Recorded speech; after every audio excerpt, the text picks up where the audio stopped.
Boa noite, meus irmãos. Que a graça e a paz do Senhor seja conosco neste momento. Vos convido a abrirem suas Bíblias na carta que Paulo escreveu aos Efésios, capítulo 4.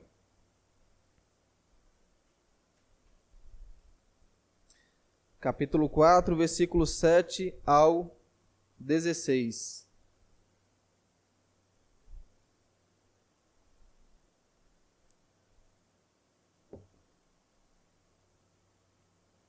Efésios, capítulo 4,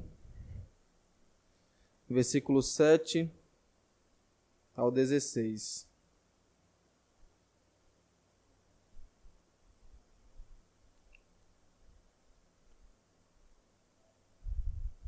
Diz assim a inerrante palavra do Senhor. E a graça foi concedida a cada um de nós segundo a proporção do dom de Cristo. Por isso diz: quando ele subiu às alturas, levou cativo o cativeiro e concedeu dons aos homens. Ora, que quer dizer subiu, senão que também havia descido até as regiões inferiores da terra? Aquele que desceu é também o mesmo que subiu acima de todos os céus para encher todas as coisas. E ele mesmo concedeu uns para apóstolos, outros para profetas, outros para evangelistas e outros para pastores e mestres, com vistas ao aperfeiçoamento dos santos, para o desempenho do seu serviço, para a edificação do corpo de Cristo, até que todos cheguemos à unidade da fé e do pleno conhecimento do Filho de Deus, à perfeita varonilidade, à medida da estatura da plenitude de Cristo, para que não mais sejamos como meninos, agitados de um lado para outro e levados ao redor por todo o vento de doutrina, pela artimanha dos homens, pela astúcia com que induzem ao erro, mas seguindo a verdade em amor, cresçamos em tudo naquele que é a cabeça, Cristo, de quem todo o corpo, bem ajustado e consolidado, pelo auxílio de toda junta, segundo a justa cooperação de cada parte, efetua o seu próprio aumento para a edificação de si mesmo em amor. Amém. Que Deus aplique a sua palavra em nossos corações. Façamos uma oração pedindo a iluminação do Santo Espírito. Santo Deus e eterno Pai, nós te louvamos e te bendizemos. Te agradecemos, Senhor, por esta oportunidade de estarmos aqui na casa do Senhor com os santos para ouvirmos a instrução da tua palavra. Desde já ser conosco, Senhor, que o teu Santo Espírito possa nos iluminar e possa nos guiar neste momento, a fim de que venhamos compreender a tua palavra e guardá-la em nossos corações para não pecarmos contra ti. Que assim, Senhor, pela tua palavra, sejamos edificados, alimentados, nutridos, consolados, bem como confrontados também.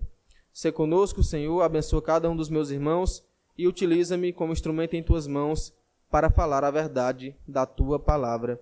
É em nome de Jesus que nós te oramos e te agradecemos. Amém. Qual é o seu dom? Qual é o seu talento?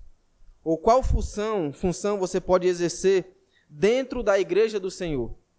Uma importante pergunta que as pessoas fazem é acerca de qual dom ou talento elas têm, porque isso será importante para a sua vida como um todo.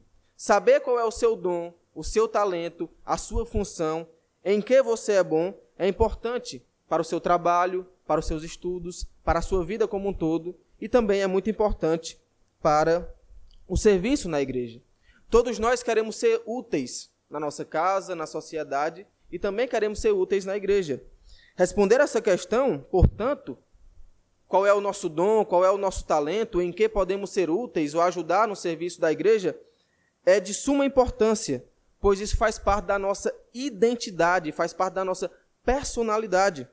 Quando somos crianças, as pessoas geralmente nos perguntam: o que você quer ser quando crescer? E aí um diz: eu quero ser médico, eu quero ser jogador de futebol, eu quero ser veterinário e etc. Nós dizemos várias coisas. Eu mudei de profissão umas 500 vezes. Mas nós nos perguntamos isso. O que eu vou ser quando crescer? E isso mexe com o nosso ser. Nós ficamos apreensivos em qual faculdade estudar, qual faculdade escolher, qual curso prosseguir, em que área do mercado de trabalho adentrar. Porque talvez o curso que nós escolhermos ou a área de trabalho em que formos inseridos definirá o que nós faremos para o resto da nossa vida. Então, isso é algo muito importante nas nossas vidas, que nós devemos responder e refletirmos, meditarmos acerca disso. Mas assim como acontece na nossa vida secular, digamos assim, fora da igreja, também acontece na nossa vida dentro da igreja, juntamente com os irmãos.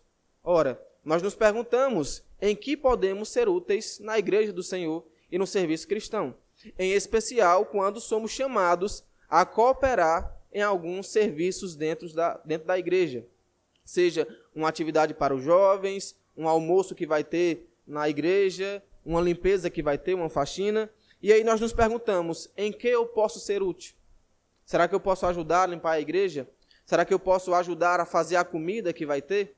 Será que eu posso ser um professor da escola bíblica dominical? Então, são muitas as questões que vêm em mente.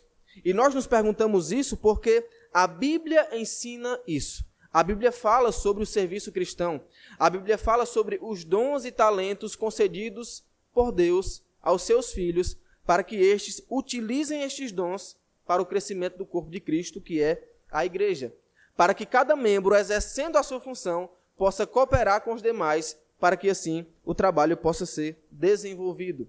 E é justamente sobre isso que esse texto fala, sobre Cristo concedendo dons à igreja, aos seus servos, para que estes cooperem uns com os outros no santo serviço ao nosso Deus.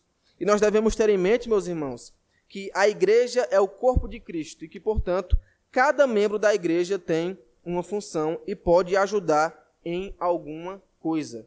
Nós somos chamados para servir. Então, na igreja nós temos que cooperar com os nossos irmãos. No entanto, só pode fazer parte do corpo de Cristo e exercer alguma função aqueles que foram feitos filhos de Deus por meio de Cristo. Só é corpo de Cristo, só é a igreja do Senhor quem foi redimido e salvo por Cristo. E, portanto, os ímpios não podem usufruir desse benefício e não podem exercer tais responsabilidades, uma vez que estão fora do corpo de Cristo. Mas nós temos também, hoje em dia, um movimento que cresce cada vez mais, que são os desigrejados. E os desigrejados, tais quais os ímpios, estão fora da igreja, estão fora do corpo. E se estão fora do corpo, estão fora do próprio Cristo. Não querem assumir responsabilidade e nem compromisso com a igreja nenhuma. Não que a igreja salve. Nós sabemos que a igreja em si não salva. Mas quem é salvo faz parte da igreja. E se você não está no corpo de Cristo, você não está em Cristo, portanto, não está salvo e não exercerá os deveres que Cristo pede que nós exerçamos, muito menos será beneficiado das bênçãos que foram conquistadas por Cristo em nosso favor. Então, nós devemos ter isso em mente. E com base nisso, nós meditaremos na seguinte proposição, no seguinte tema: Cristo concede dons à sua igreja com vistas ao aperfeiçoamento. Mais uma vez, Cristo concede dons à sua igreja com vistas ao aperfeiçoamento. Nós veremos esta ideia em 3 pontos neste texto. O primeiro ponto, versículos 7 a 11, conheça os dons. O segundo ponto, versículo 12 a 14, entenda o objetivo dos dons. E terceiro ponto, versículo 15 a 16, coopere com os seus dons na igreja. Dando início, portanto, à nossa exposição, nós sabemos que esta carta, como eu já falei aqui algumas vezes, é dividida em 2 partes. A primeira parte, capítulos 1 a 3, trata do fundamento da fé cristã. É uma parte mais teórica. Ali Paulo fala da salvação pela graça, mediante a fé em Cristo Jesus, da nossa adoção, da justificação, da eleição do Pai. E ele também fala da reconciliação entre judeus e gentios. E ora para que os crentes de Éfeso cresçam no conhecimento de tais bênçãos que foram adquiridas por Cristo em seu ministério e na sua morte. E aí, no capítulo 4, ele começa a trazer implicações do que ele via ensinando nos capítulos 1 a 3. E eu vou tratar esse texto de hoje, 7 a 16, porque outrora eu já tratei aqui o capítulo 4, versículos 1 a 6. E aí, no capítulo 4, ele começa a dar esses ensinamentos mais práticos para ensinar a igreja como viver em unidade. E uma das coisas que ele fala, portanto, aqui é sobre o uso dos dons para que essa unidade seja mantida. Nos versículos 1 a 6 do capítulo 4, como você pode notar aí na sua Bíblia, ele fala o que nós podemos fazer para mantermos a unidade, isto é, convivermos com toda humildade, mansidão, longanimidade, suportando-vos uns aos outros em amor e esforçando-vos diligentemente por preservar a unidade do Espírito no vínculo da paz. Então, Paulo fala o que nós podemos fazer ou devemos fazer para que a unidade seja mantida. Mas nos versículos 4 a 6, ele aponta para aquilo que nós, crentes, temos em comum. Que nós, os filhos de Deus, temos em comum. A saber, há um só corpo, um só Espírito, uma só esperança, um só Senhor, uma só fé, um só batismo e um só Deus e Pai de todos. E é isso que nos une como corpo de Cristo. É isso que nos une como igreja do Senhor. Tudo isso nós temos em comum. Esta é a unidade da igreja. E aí, a partir do versículo 7, ele continua a desenvolver o seu pensamento, o seu argumento, mas agora com base nos dons que Cristo concede à sua igreja. Volte os seus olhos para o versículo de número 7.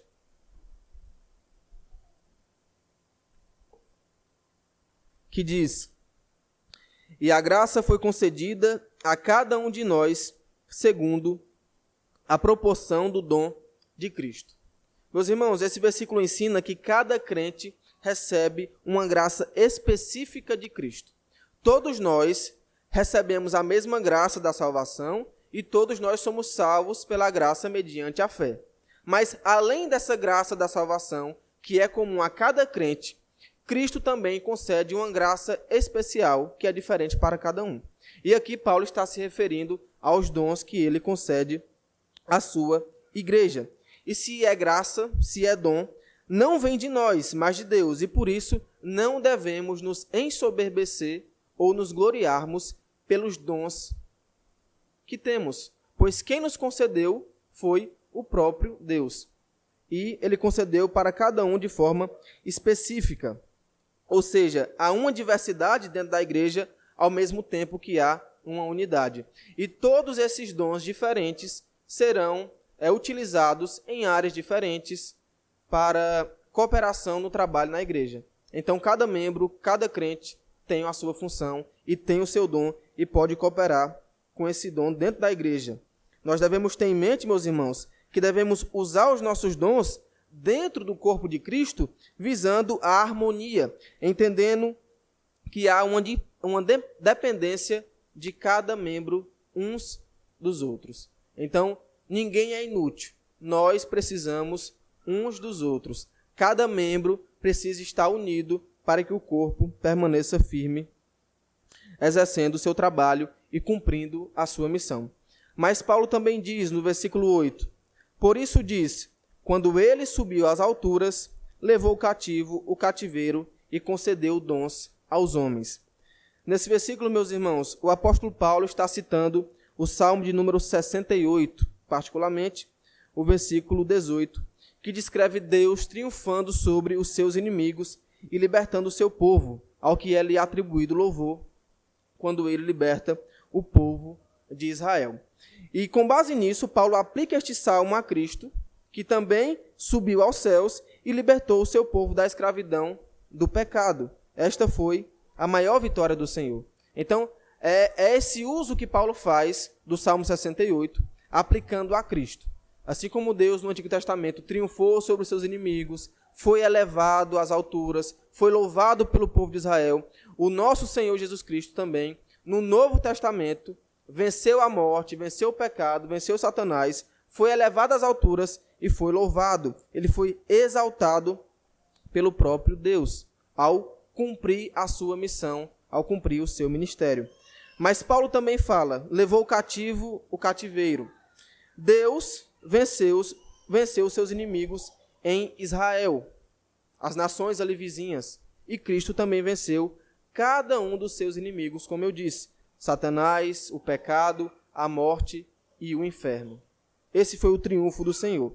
E ao cumprir o seu ministério, cumprir a sua missão e ser exaltado por Deus, ele recebeu louvores, recebeu dons. E há uma distinção, meus irmãos, da citação que Paulo faz para o Salmo 68. O Salmo fala de Deus recebendo dons e não dando. No entanto, Paulo fala aqui que Cristo está dando dons aos homens. Nós cremos que Paulo, sob a direção do Espírito Santo, faz essa adaptação a fim de mostrar que o Deus vitorioso, que recebe dons pela vitória, os divide com os seus. Na antiguidade, quando os conquistadores, os guerreiros iam para a guerra e conquistavam outros povos, eles pegavam os despojos e compartilhavam com o seu próprio povo. Então a ideia que Paulo está trazendo aqui, ao citar o Salmo, é justamente essa. Cristo venceu os seus inimigos. Cristo conquistou. Com a sua conquista, ele trouxe os despojos, trouxe os dons. E ele, depois dessa conquista, portanto, divide esses despojos, esses dons, com os seus. No caso de Cristo, com a sua igreja. Isso fica muito bem claro, meus irmãos, lá em Atos, no capítulo 2, versículo 32 a 33, que diz: A este Jesus Deus ressuscitou, do que todos nós somos testemunhas. Exaltado, pois, à destra de Deus, tendo recebido do Pai a promessa do Espírito Santo, derramou isto que vedes e ouvis. Então, assim como o Filho recebeu a promessa do Espírito Santo, de que ressuscitaria, ele, ao subir e a estar à destra de Deus, concedeu também o Espírito Santo à sua igreja.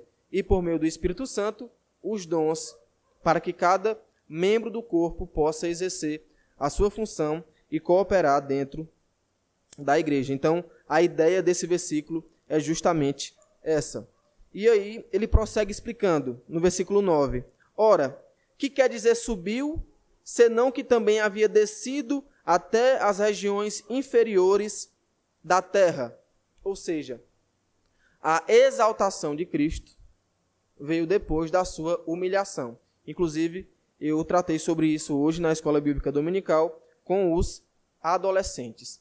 Primeiro, Cristo foi humilhado ao, sendo Deus, tendo encarnado, sofrido, morrido, sepultado e sofrido na cruz as agonias do inferno. Essa foi a humilhação de Cristo. Só que depois de cumprir o seu ministério, ele retorna para o seu estado de glória que ele tinha juntamente com o Pai. Ele foi ressuscitado, ele ascendeu aos céus, ele está à destra do Pai, que aponta para o seu domínio e poder, e há de voltar para buscar a sua igreja. Então, essa é a ideia. Mas o que significa, neste versículo, a expressão regiões inferiores da terra? Algumas interpretações são dadas para esta expressão. E é sugerido por alguns, com base em 1 Pedro 3,19 e 4,6, que este texto fala da descida de Cristo ao inferno. Só que como nós devemos compreender esta expressão? A Bíblia não fala de Cristo descendo ao inferno. Inclusive, se você olhar o contexto desses textos, 1 Pedro, você verá isso. Nós temos essa linguagem proferida no credo apostólico, desceu ao Hades. Só que essa linguagem desceu ao Hades ou desceu ao inferno é usada de forma figurada para apontar justamente para o fato de que Cristo, na cruz, sofreu as agonias do inferno. Então, regiões inferiores da terra, aqui nesse texto, aponta não para o inferno em si, mas para a própria terra, na humilhação de Cristo. E esta interpretação, portanto, fica mais de acordo com o contexto desses textos, pois ele desceu à terra e foi humilhado. E essa sua humilhação aponta justamente para isso, para a sua agonia e para todo o seu sofrimento. E ele sofreu em nosso lugar para que nós não sofrêssemos as agonias do inferno. Esse versículo fica mais claro, meus irmãos, à luz de Filipenses 2, 5 a 11. Abramos lá. Filipenses 2, 5 a 11, que mostra a humilhação de Cristo e a sua exaltação.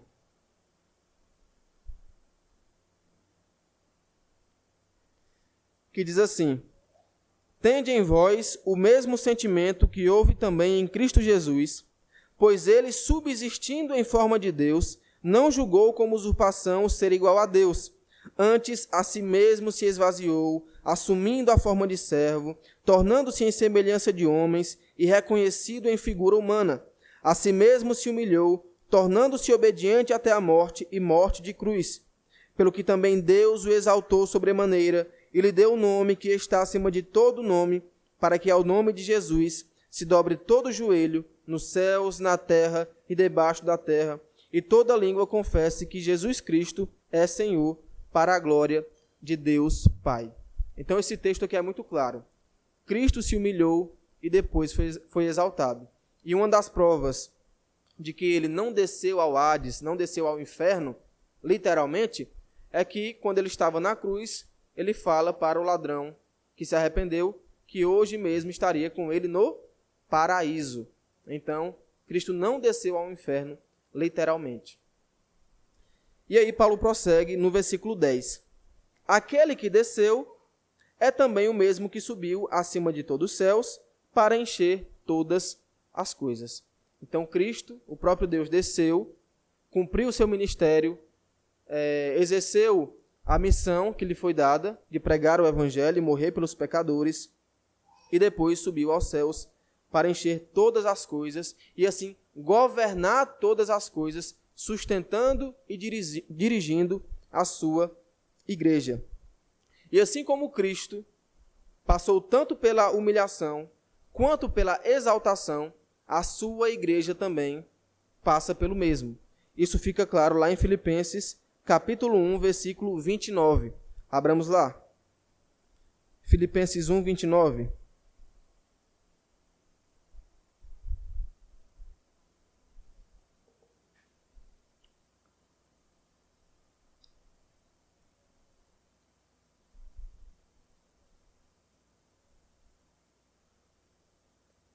Que diz assim: porque vos foi concedida a graça de padecerdes por Cristo e não somente de crerdes nele. Então, assim como Cristo sofreu, a sua igreja também sofre. E como é que a igreja sofre? A igreja sofre quando resiste à tentação aos pecados, quando prega o evangelho e é perseguida por conta disso, quando vários cristãos ao redor do mundo são mortos por conta da sua fé, por não negarem a Cristo. E esse é o sofrimento da igreja, que tem que carregar a sua própria cruz. Mas assim como Cristo é exaltado, a igreja também será exaltada e será glorificada juntamente com Cristo quando este voltar para buscar a sua igreja e para julgar os vivos e os mortos. Então nós devemos ter isso em mente. Nós devemos sofrer por Cristo. Não que com esse nosso sofrimento nós iremos conquistar a nossa salvação ou adquirirmos coisas diante do Senhor. Não. A nossa salvação já foi conquistada por Deus, mas esse sofrimento faz parte da vida cristã. E, portanto, aqueles que pregam um evangelho que só promete bênçãos, saúde e prosperidade estão completamente errados, estão lendo a Bíblia de forma equivocada.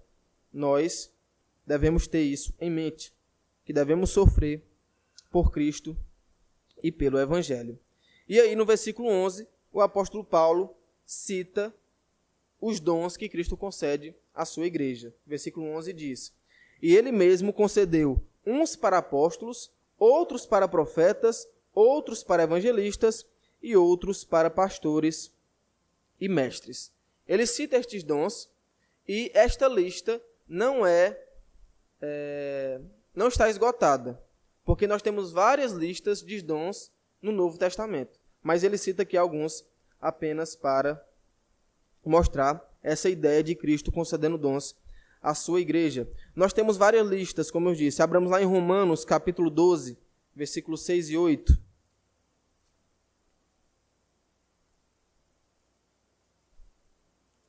Romanos 12, 6 e 8.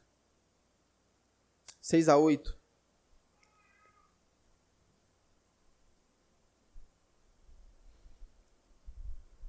Diz assim: tendo, porém, diferentes dons, segundo a graça que nos foi dada, se profecia, seja segundo a proporção da fé.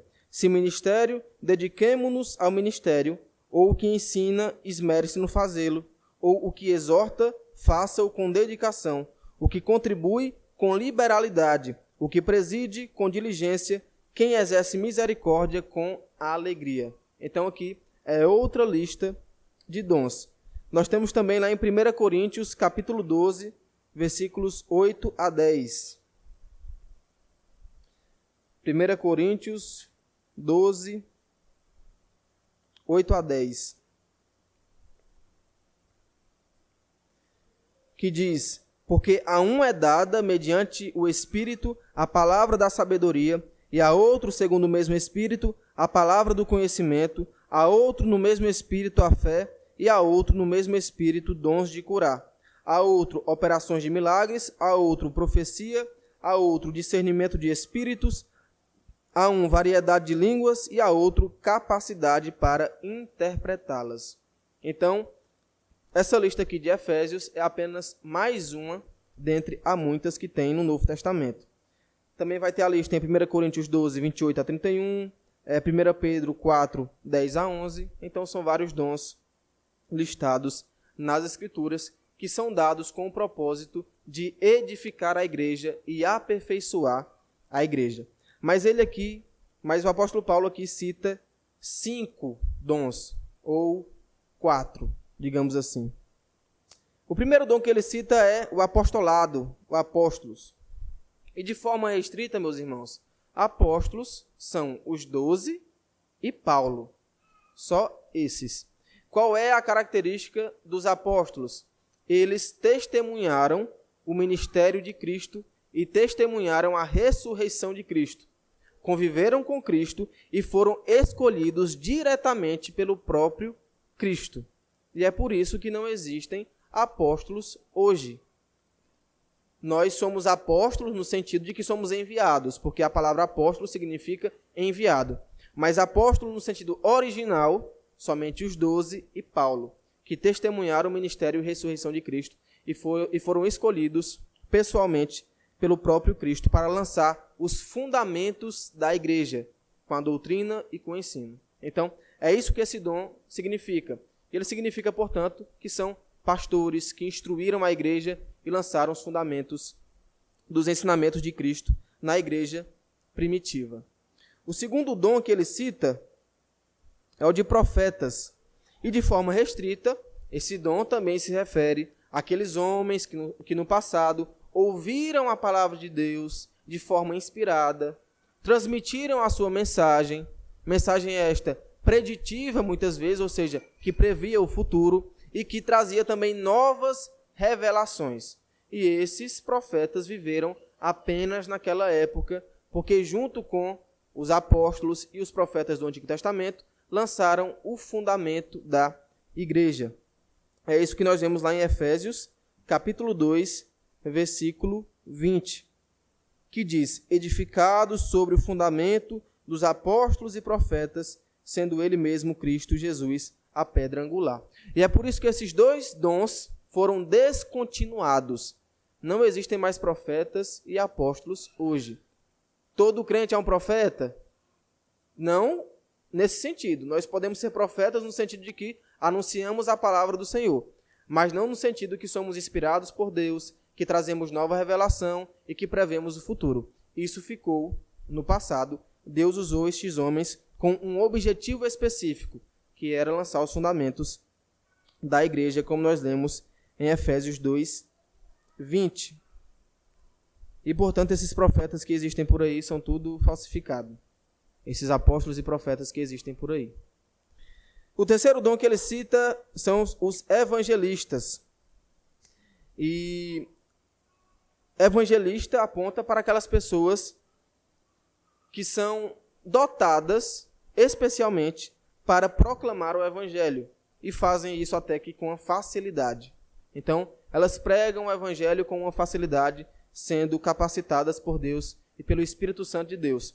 E nós temos nas Escrituras 2 evangelistas que são citados. Filipe, que inclusive evangelizou Eunuco, e Timóteo também, que estava ali junto com o apóstolo Paulo, pregando a palavra do Senhor e evangelizando todas aquelas cidades.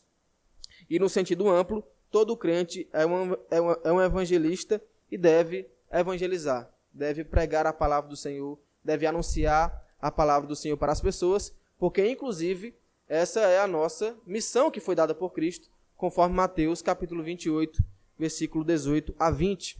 Então, você pode até falar, eu não tenho nenhum dom, o que não é verdade, eu não tenho nenhum talento, nenhuma função na igreja, o que não é verdade, porque embora você não exerça nenhum cargo na igreja, digamos assim, eu não sou um professor de escola bíblica, eu não ajudo no louvor, etc. Todo crente foi chamado para pregar o evangelho. Então você tem que fazer isso, cumprir a sua missão, pregar o evangelho. Essa é a sua missão. Então todo crente tem esse dever e essa responsabilidade. E por fim o apóstolo Paulo cita pastores e mestres. Alguns fazem uma separação e distinção entre pastor e mestre. Inclusive Calvino fazia esta separação. Ele dizia que não era a mesma coisa porque ao pastor são incumbidas atividades que o mestre não realiza, como por exemplo, a administração da disciplina, a administração dos sacramentos, a advertência e a exortação, segundo Calvino, eram atividades próprias do pastor. E o mestre não, o mestre se dedicava mais ao ensino. E nesse sentido, todo pastor deve ser um mestre, porque todo pastor deve ser apto para ensinar, como tem lá em 1 Timóteo no capítulo 3, as características do presbítero, mas nem todo mestre é um pastor, porque o mestre é mais para esse ensino. Calvino fazia essa distinção. Já outros entendem que se refere a um grupo só, que se dedica a ensinar e a pastorear a igreja do Senhor. Mas perceba que todos os dons que são listados aqui pelo apóstolo Paulo estão de alguma forma relacionados ao ensino da palavra de Deus. Os apóstolos ensinavam, os profetas ensinavam, os evangelistas, pastores e mestres. Por quê? A igreja está fundamentada sobre o ensino da palavra. É isso que fortalece a igreja, é isso que edifica a igreja do Senhor. Então, esses foram os dons citados aqui por Paulo que Cristo concede à sua igreja ou concedeu à sua igreja. E aí, meus irmãos, eu tiro algumas aplicações para as nossas vidas, com base nesse primeiro ponto. A primeira é: descubra o seu papel. Dedique tempo à oração e à reflexão para discernir quais são os seus dons espirituais.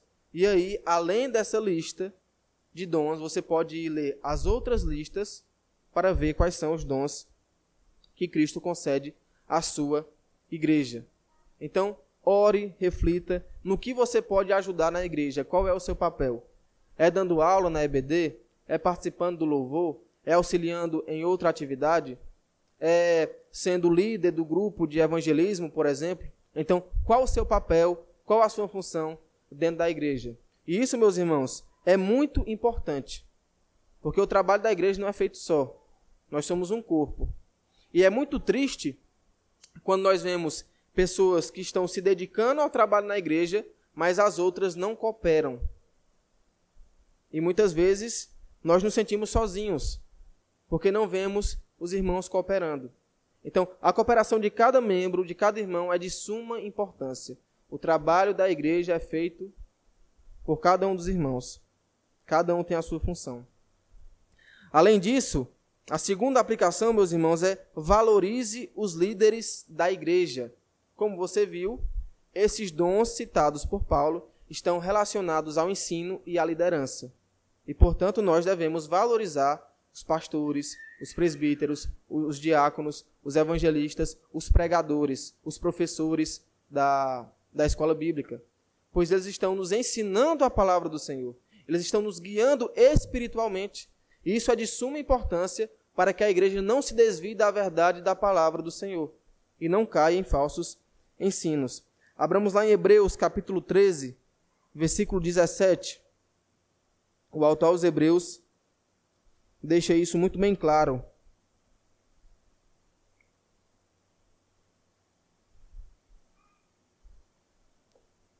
acerca de valorizarmos e nos submetermos à liderança da igreja. Diz assim o texto, Hebreus 13, 17. Obedecei aos vossos guias e sede submissos para com eles, pois velam por vossa alma, como quem deve prestar contas, para que façam isto com alegria e não gemendo, porque isto não aproveita a vós outros. Essa deve ser a nossa disposição de submissão à liderança da igreja, de ouvir o ensino, de ouvir os aconselhamentos. Nós que assumimos liderança na igreja do Senhor, seremos cobrados por isso. Por cada ovelha que foi confiada a nós, por cada membro que foi confiado a nós para pastoreá-los. Então, a igreja deve se submeter, deve valorizar, deve orar pelos seus líderes. Então, que essa seja a nossa disposição para com a liderança eclesiástica que o Senhor colocou sobre nós. E, além disso, nós devemos considerar a diversidade dos dons. Cada um tem um dom e cada um é útil em exercer o seu dom e exercer a sua função. Ninguém é menor do que ninguém, ninguém é mais do que ninguém. No culto, na igreja, o pastor não é maior do que ninguém, o presbítero, o diácono, o teólogo, o pregador não é maior do que ninguém. Todos nós somos filhos de Deus, irmãos em Cristo, que estamos aqui servindo a Cristo. Você não veio aqui servir o pastor, você não veio aqui servir o líder do louvor, você não veio aqui servir, você veio aqui servir primeiramente a Deus. Então, o nosso foco é Deus e não os homens. E é óbvio que, servindo a Deus, nós serviremos uns aos outros, cooperando com os nossos dons. Mas o nosso foco não deve ser servir aos homens para que venhamos aparecer e para que venhamos ser glorificados diante dos homens, mas servir a Deus e glorificar a Deus ao servir os outros. E é isso que Paulo fala em Romanos capítulo 12, versículo 3, acerca da diversidade dos dons. Porque pela graça que me foi dada, digo a cada um dentre vós que não pense de si mesmo além do que convém, antes pense com moderação, segundo a medida da fé que Deus repartiu a cada um. Então pense de si com moderação, você não é maior do que ninguém. Cada um, Deus concedeu a cada um um dom, uma função, e concedeu a sua graça. E é isso que nós devemos ter em mente, essa diversidade dos dons. Partindo para o segundo ponto, versículos 12 a 14, nós temos Paulo apontando e listando o objetivo de cada um dos dons, que ele cita aqui. No versículo 12 nós lemos: com vistas ao aperfeiçoamento dos santos, para o desempenho do seu serviço, para a edificação do corpo de Cristo. Então esses dons que Paulo lista aqui servem para a edificação do corpo, para que cada membro cresça e amadureça ao compreender a palavra do Senhor e ao servir juntamente com os demais irmãos. E assim os crentes são chamados a servir uns aos outros com seus dons, construindo um corpo funcional e ativo, em que Cristo é o cabeça. Cristo deve ser glorificado. E assim, quando o corpo está fortalecido, ele pode caminhar e desenvolver o seu trabalho normalmente. E quando há, meus irmãos, dentro da igreja, essa questão de servir ao outro para aparecer, o que acontece são divisões dentro da igreja, soberba, orgulho, irmãos se acharem melhor do que os outros e que ficam querendo aparecer, querendo se colocar acima dos outros. E essa não deve ser a nossa disposição. Nós servimos uns aos outros em humildade, em mansidão, e não para aparecermos diante deles. E Paulo fala no versículo 13: até que todos cheguemos à unidade da fé e do pleno conhecimento do Filho de Deus, à perfeita varonilidade, à medida da estatura da plenitude de Cristo. Ou seja, a devida utilização dos dons promove a unidade e não o contrário. Então, se você exerce o seu dom, o que deve acontecer é a igreja cada vez mais se unir, e cada um dos irmãos cooperar uns com os outros. Então, quando as pessoas usam dons para se aparecerem, o que acontecerá é divisão e não unidade. Além disso, o pleno conhecimento do Filho de Deus. Quando esses dons são colocados diante da igreja, ela cresce no conhecimento.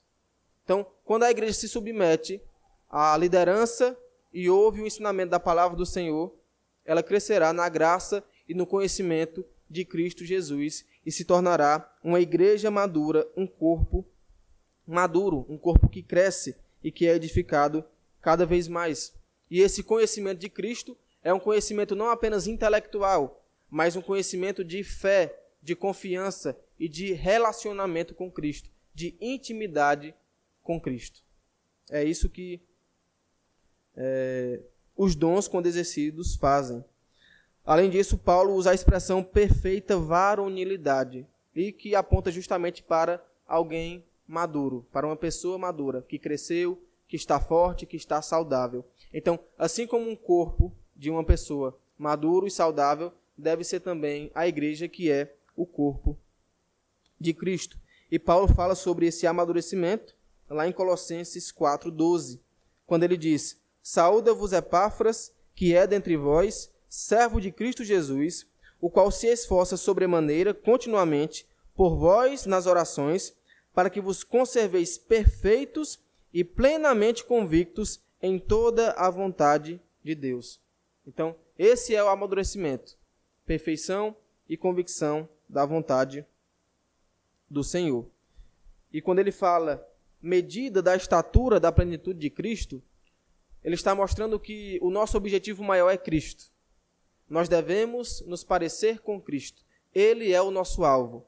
E é claro que nesta vida nós não nos tornaremos como Cristo e muito menos perfeitos. Nós sabemos muito bem disso. A santidade é um progresso. E esse progresso só será concluído quando Cristo voltar para retornar à sua igreja e assim glorificar o seu povo, que será finalmente perfeito e livre de todo pecado e mácula. Mas nós sabemos que aqui na nossa caminhada cristã, nós devemos nos utilizar dos dons concedidos por Deus para que progridamos em santificação, para que cresçamos na caminhada cristã, que é almejarmos essa estatura da plenitude de Cristo.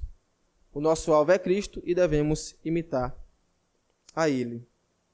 E aqui ele diz no versículo 14, para que não mais sejamos como meninos, agitados de um lado para outro e levados ao redor por todo o vento de doutrina, pela artimanha dos homens, pela astúcia com que induzem ao erro. Ora, se ele falou que nós devemos amadurecer e chegarmos à perfeita varonilidade, ou seja, um adulto amadurecido, ele agora compara com um ser criança.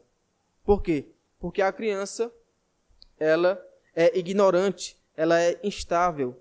E por ser ignorante e instável, é levada por qualquer vento de doutrina. E quem se utiliza e se beneficia dos dons que Cristo concede, amadurece, sai de criança para adulto, e assim não é mais alguém instável. E fica firmado na palavra do Senhor. É isso que o autor aos Hebreus vai dizer no capítulo 5, versículo 11 a 14, que diz o seguinte: a esse respeito temos muitas coisas que dizer e difíceis de explicar, porquanto vos tendes tornado tardios em ouvir. Pois com efeito, quando devíeis ser mestres, atendendo ao tempo decorrido, tendes novamente necessidade de alguém que vos ensine, de novo, quais são os princípios elementares dos oráculos de Deus. Assim vos tornastes como necessitados de leite e não de alimento sólido. Ora, todo aquele que se alimenta de leite é inexperiente na palavra da justiça, porque é criança. Mas o alimento sólido é para os adultos, para aqueles que pela prática têm as suas faculdades exercitadas para discernir não somente o bem, mas também o mal. Então, a prova de que uma pessoa está sendo beneficiada pelos dons que Cristo concedeu à igreja é que ela passa de ser uma criança para um adulto. Ela amadurece e cresce na graça e no conhecimento de Cristo Jesus. E assim não é agitada e levada por qualquer vento de doutrina. pois como o apóstolo Paulo destaca aqui, ele fala da artimanha e astúcia com que induzem ao erro. E de fato, meus irmãos, as falsas doutrinas são sutis muitas vezes. Apresentam distorções com toda uma sutileza que às vezes você nem percebe. E é por isso que elas são tão perigosas. E diante disso, é muito essencial nós crescermos no conhecimento da palavra do Senhor. E por isso nos submetermos ao ensino da liderança da igreja. E assim eu trago algumas aplicações deste ponto. A primeira aplicação é: invista no seu crescimento espiritual. Ou seja, priorize momentos de estudo bíblico, momentos de oração e de discipulado, momentos para você amadurecer na fé. Compareça às reuniões da igreja, ouça a palavra do Senhor, aprenda a palavra do Senhor, porque esses foram os meios de graça que Cristo deixou para que nós cresçamos na graça e no conhecimento. E se você, portanto, não se utiliza desses meios, depois não venha reclamar que você está passando lutas espirituais, que você está fraco espiritualmente, que você não está vencendo o pecado e que não está vencendo a tentação.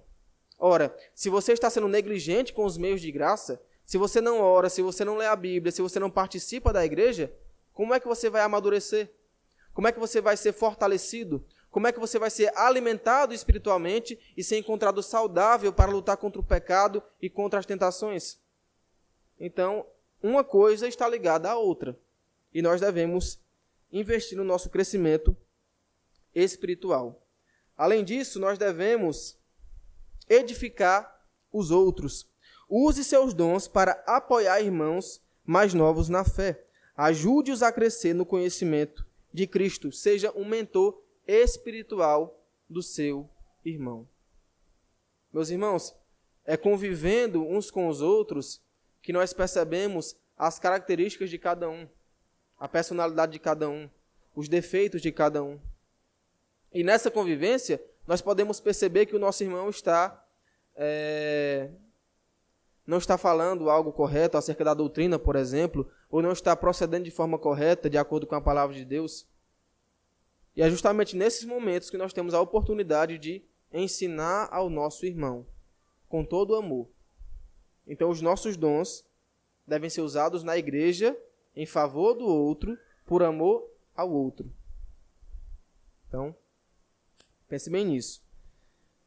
Terceira coisa, combata as falsas doutrinas. Aprenda a discernir o que é bíblico, comparando todo ensino com a palavra de Deus. Então, cuidado com as falsas doutrinas e para que você não caia nesses falsos ensinos, estude a palavra do Senhor. Venha para a escola bíblica dominical, venha para a reunião de oração e estudo na quarta-feira para aprender a palavra do Senhor. Não seja um consumidor passivo do conteúdo espiritual, mas um estudante ativo das Escrituras. E a pergunta que eu faço é: você estuda a Bíblia só aqui na igreja, na EBD, no culto e na quarta-feira, ou você estuda a Bíblia em casa? Meus irmãos, um dos grandes erros da igreja e dos pais que estão na igreja é pensar que toda a educação espiritual do seu filho, ou no caso dos irmãos, toda a educação espiritual de vocês é limitada apenas ao culto de domingo à noite, à escola bíblica dominical de manhã, e se você vier no culto de quarta a quarta-feira. Isso é um grande engano. Não pense que o seu filho será educado nos caminhos do Senhor apenas porque ele vem uma vez na semana para a igreja para estudar na escola bíblica dominical. Não pense isso. O nosso maior ensino e estudo da palavra de Deus deve ser durante a semana, no nosso lar, na nossa vida particular. Então não terceirize a sua educação nos caminhos do Senhor ou a educação dos seus filhos à igreja. A igreja não tem essa responsabilidade. Quem deve educar o seu filho nos caminhos do Senhor é você. Não é a igreja, não é o professor da escola bíblica dominical, não é o pastor. Então, se você limitar o seu estudo e o estudo do seu filho apenas à escola bíblica dominical, por exemplo, não vai dar certo, pode ter certeza. E outra coisa, se você não der exemplo em casa para o seu filho, também não vai dar certo. Pode ter certeza. Porque você, na sua casa e na sua vida particular, ensina bem mais do que eu, do que o pastor Herardo, do que a Sabrina, do que a Débora, do que o diácono Vitor, aos seus filhos quando estão aqui. Então pensem muito bem nisso. Terceiro ponto, coopere com seus dons, versículo 15 e 16. Versículo 15 diz: mas seguindo a verdade em amor, cresçamos em tudo naquele que é a cabeça, Cristo. Paulo aqui ensina que nós devemos falar a verdade, mas falar a verdade em amor. Então nós não podemos falar a verdade de qualquer jeito.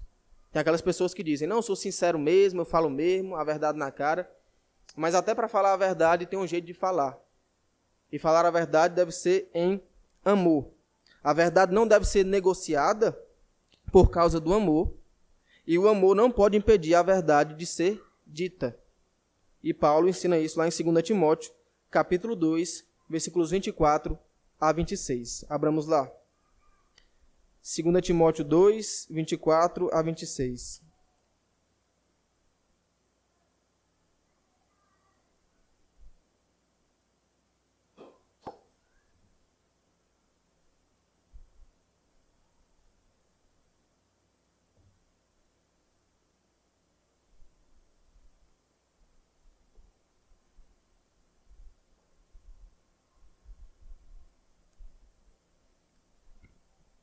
Diz assim, ora, é necessário que o servo do Senhor não viva a contender, e sim deve ser brando para com todos, apto para instruir, paciente, disciplinando com mansidão os que se opõem, na expectativa de que Deus lhes conceda não só o arrependimento para conhecerem plenamente a verdade, mas também o retorno à sensatez, livrando-se eles dos laços do diabo, tendo sido feitos cativos por ele, para cumprirem a sua vontade.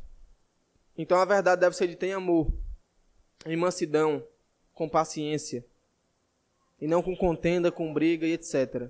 Então diga a verdade e saiba dizer a verdade. E assim, exercendo os nossos dons, crescendo na verdade, no conhecimento de Cristo, nós cresceremos em tudo naquele que é a cabeça, Cristo. Então Cristo é o nosso cabeça, Ele é o nosso guia, é Ele quem nos mantém vivos, é Ele quem nos governa, é Ele quem nos dirige. E há uma distinção entre Ele e nós. Nós somos o corpo, Ele é o cabeça. Ele é diferente de nós. É Ele quem governa a igreja e por isso nós devemos nos submeter a Ele e obedecermos a Ele. Mas o nosso alvo supremo é o nosso Senhor Jesus Cristo. Versículo 16, de quem todo o corpo, bem ajustado e consolidado pelo auxílio de toda junta, segundo a justa cooperação de cada parte, efetua o seu próprio aumento para a edificação de si mesmo em amor. Cada membro da igreja é essencial. E o seu trabalho é essencial, meu irmão. Mas não se utilize disso para pensar que você é especial ou maior do que os outros. Saiba de uma coisa, a igreja precisa do seu trabalho. Cristo disse que grande era a seara e poucos os ceifeiros. E a igreja ora para que Deus mande mais trabalhadores, para que cooperem na igreja do Senhor, para que trabalhem na igreja do Senhor. E assim, cada membro, cada irmão, cada crente deve cooperar para o serviço na igreja. Então, quando nós temos uma atividade, anunciamos, chamamos os irmãos, nós esperamos que os irmãos participem, que os irmãos possam assumir cargos na igreja, nas sociedades internas, possam se dispor para servir. A igreja precisa de liderança. A igreja precisa de homens que estejam dispostos a servir, como oficiais, por exemplo, de mulheres que estejam dispostas a servir também no ministério das mulheres com a SAF ou com as crianças e em outras áreas da igreja. Então saiba que é muito importante. E se os irmãos não cooperarem com o trabalho, se cada membro não exercer a sua função, não pense que Deus irá abençoar o trabalho. A igreja não irá crescer, seja em número, seja na fé e no conhecimento. E outra coisa, pode até crescer, mas se crescer, crescerá deficiente. Então tenham isso em mente. Cada membro deve cooperar. E Paulo fala da importância de cada membro em 1 Coríntios, capítulo 12, versículo 12 a 27. Abramos lá. 1 Coríntios 12, 12 a 27.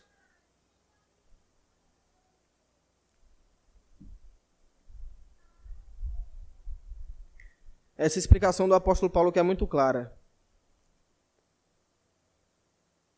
Diz assim: porque assim como o corpo é um e tem muitos membros, e todos os membros, sendo muitos, constituem um só corpo, assim também com respeito a Cristo. Pois em um só Espírito, todos nós fomos batizados em um corpo, quer judeus, quer gregos, quer escravos, quer livres, e a todos nós foi dado beber de um só Espírito. Porque também o corpo não é um só membro, mas muitos. Se disser o pé, porque não sou mão, não sou do corpo, nem por isso deixa de ser do corpo. Se o ouvido disser, porque não sou o olho, não sou do corpo, nem por isso deixa de o ser, porque cada um tem a sua função. Versículo 17. Se todo o corpo fosse olho, onde estaria o ouvido? Se todo fosse ouvido, onde o olfato? Mas Deus dispôs os membros, colocando cada um deles no corpo, como lhe aprouve. Se todos, porém, fossem um só membro, onde estaria o corpo? O certo é que há muitos membros, mas um só corpo. Não podem os olhos dizer à mão, não precisamos de ti, nem ainda a cabeça aos pés, não preciso de vós. Pelo contrário, os membros do corpo, que parecem ser mais fracos, são necessários. E os que nos parecem menos dignos no corpo, a estes damos muito maior honra. Também os que em nós não são decorosos, revestimos de especial honra. Mas os nossos membros nobres não têm necessidade disso. Contudo, Deus coordenou o corpo, concedendo muito mais honra àquilo que menos tinha, para que não haja divisão no corpo. Pelo contrário, cooperem os membros com igual cuidado em favor uns dos outros. De maneira que se um membro sofre, todos sofrem com ele. E se um deles é honrado, com ele todos se regozijam. Ora, vós sois corpo de Cristo e individualmente membros desse corpo. Então cada membro tem a sua função, meu irmão. Cada membro é importante. E perceba que esses membros estão unidos, seja no sofrimento, seja na alegria. E acerca dos desigrejados, não existe aquela ideia de que eu sou a igreja. Ninguém é a igreja sozinho. Você não é a igreja sozinho. Você é um membro da igreja, porque a igreja é um corpo. Então você é um membro, você não é a igreja. Não diga isso. Então, pense bem na cooperação com os irmãos.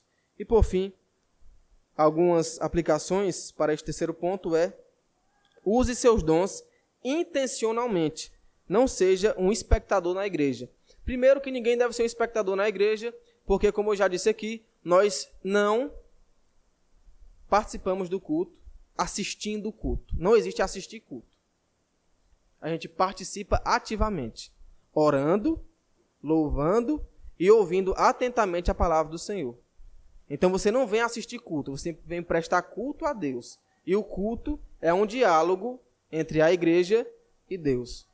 Use os seus dons ativamente e identifique áreas onde você pode servir e contribuir com dedicação.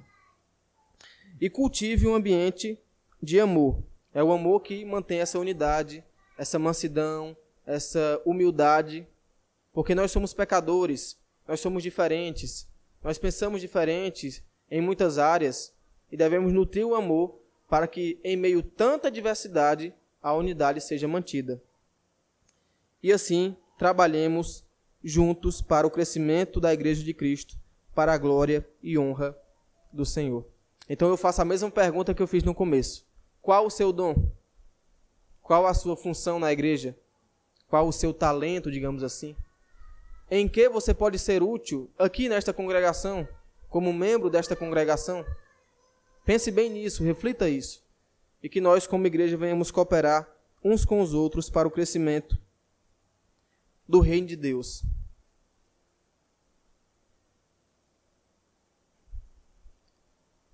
Preste atenção na unidade da igreja e na diversidade da igreja. Essa unidade e diversidade da igreja apontam para o próprio Deus, para a Trindade, que é um só Deus, mais 3 pessoas. E assim como o Pai tem uma função, o Filho tem uma função, o Espírito Santo tem uma função, cada um de nós temos uma função.